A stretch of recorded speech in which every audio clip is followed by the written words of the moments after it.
बुद्धिमान की परीक्षा। बहुत समय पूर्व जब गुरुकुल शिक्षा की प्रणाली होती थी, तब हर बालक को अपने जीवन के 25 वर्ष गुरुकुल में बिताना पड़ता था। उस समय एक प्रचंड पंडित राधेगुप्त हुआ करते थे, जिनका गुरुकुल बहुत प्रसिद्ध था, जहाँ से दूर दूर के राजा के शिष्य शिक्षा प्राप्त करने आया करते थे। बात उन दिनों की है जब राधेगुप्त की उम्र बढ़ने लगी थी और उनकी पत्नी का देहांत हो चुका था। घर में विवाह योग्य एक कन्या थी। राधेगुप्त को हर समय उसकी चिंता सताती रहती थी।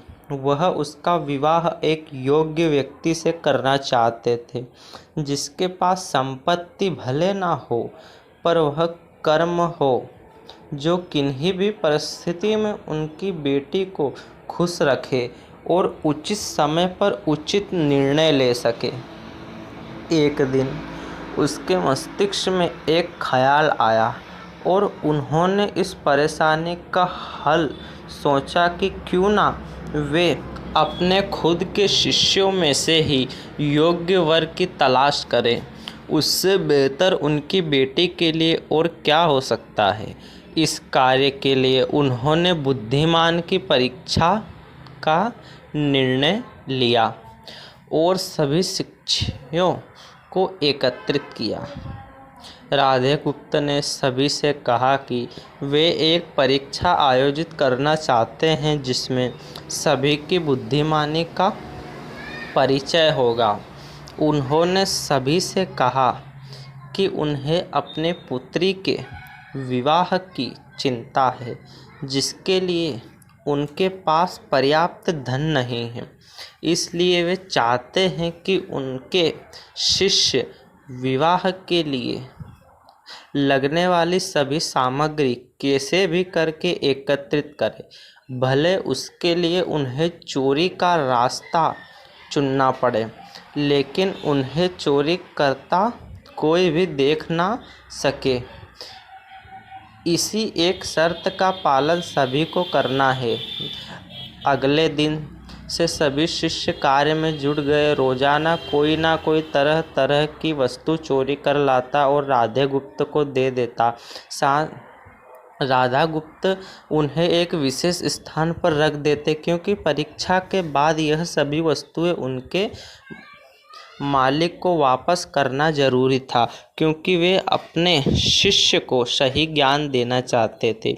सभी शिष्य अपने अपने दिमाग के कार्य कर रहे थे, लेकिन उनमें से एक चुपचाप गुरुकुल में बैठा हुआ था, जिसका नाम रामस्वामी था। वह राधागुप्त का सबसे करीबी और होनहार छात्र था।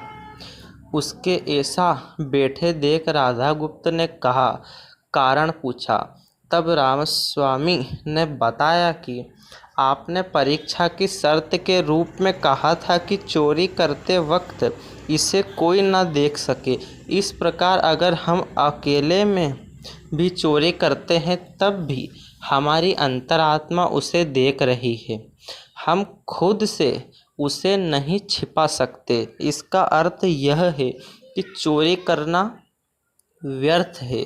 उसकी यह बात सुन राधागुप्त ने चेहरे पर खुशी छा जाती है। वे उसी व्यक्ति सभी को एकत्रित करता है और पूछता है कि आप सभी ने जो चोरी की है, क्या उसे किसी ने देखा है? सभी कहते हैं नहीं। तब राधागुप्त कहते हैं कि क्या आप अपने अंतरात्मा से भी इसे चोरी को छिपा सकते हैं? सभी को बात समझ आ गई और सबका सिर नीचे झुक जाता है, सिवाय रामस्वामी के।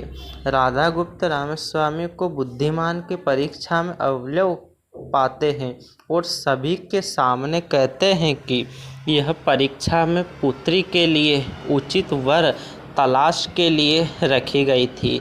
इस प्रकार मैं रामस्वामी का विवाह अपनी पुत्री के साथ तय करता हूँ। सभी सुखी से झूम उठते हैं।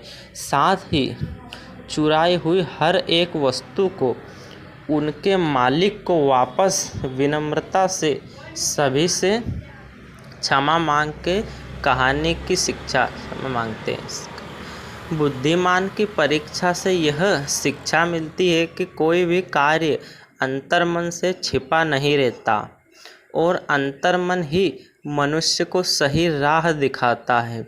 इसलिए मनुष्य को किसी भी कार्य के सही गलत के लिए अपने मन को टटोलना सबसे ज़रूरी है। आज मनुष्य ने अंतरात्मा की आवाज़ सुनना बंद कर दिया है, इसलिए ही वो गलत रास्ते पर जा रहा है। हमारी अंतरात्मा कभी हमें गलत राह नहीं दिखाती। यह ज़रूरी है कि मन की आवाज़ हमें वे करने की सलाह देती है जिसमें दिमाग सभी स्वीकार नहीं करता, क्योंकि दिमाग सदैव स्वहित में कार्य करता है और मन हमें सही गलत का परिचय करवाता है।